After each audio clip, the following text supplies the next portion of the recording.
Sahabat pendidik, coba ingat-ingat kembali ketika kita menyusun soal, kemudian kita melaporkan nilainya, ketika kita membandingkan antara siswa satu dan lainnya, ada pertanyaan diam-diam di kepala kita yang seringkali sama. Apakah dia pintar? Apakah anak tersebut sudah mencapai standar pintar? Nah, tapi izinkan saya bertanya balik. Apakah menjadi pintar itu memang wajib? Nah, ada beberapa jawaban terkait apakah pintar itu wajib.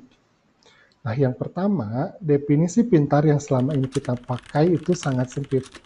Kita sering menyamakan pintar dengan nilai tinggi, cepat paham, atau juara kelas.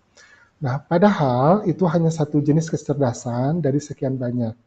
Kemudian yang kedua, pintar itu kontekstual, bukan absolut. Contoh nelayan tradisional yang membaca tanda alam untuk melaut, dia pintar meskipun tidak pernah sekolah. Pedagang pasar yang menghitung cepat tanpa kalkulator, nah dia juga pintar. Nah, apakah kita memberi ruang bagi keberagaman kepintaran ini di ruang kelas kita?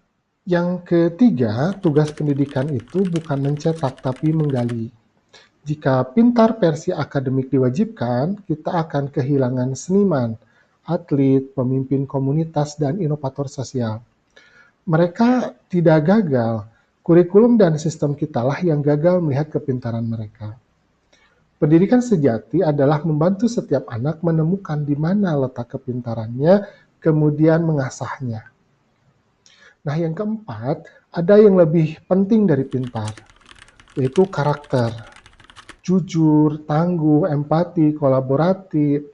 Nah, seorang siswa boleh saja tidak juara kelas, tapi jika dia adalah teman yang baik, penolong yang sigap, atau anak yang jujur, bukankah itu juga pencapaian luar biasa? Nah, kita perlu bertanya, apa yang lebih kita inginkan, anak pintar yang egois atau anak biasa yang bermanfaat?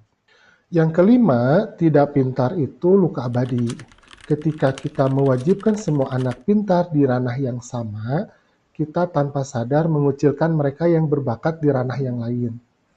Nah, label bodoh atau lambat atau kurang dari guru ini bisa membekas seumur hidup. Kita mungkin lupa kata-kata kita, tapi murid itu tidak.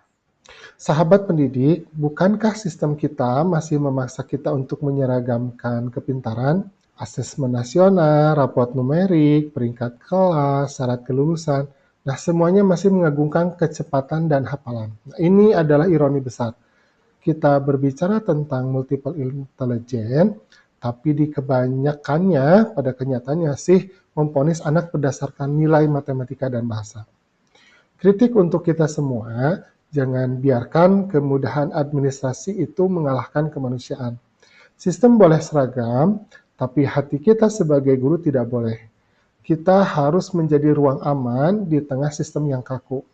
Kita bisa berkata kepada siswa, kamu mungkin bukan juara kelas, tapi di mataku kamu juara di bidangmu masing-masing.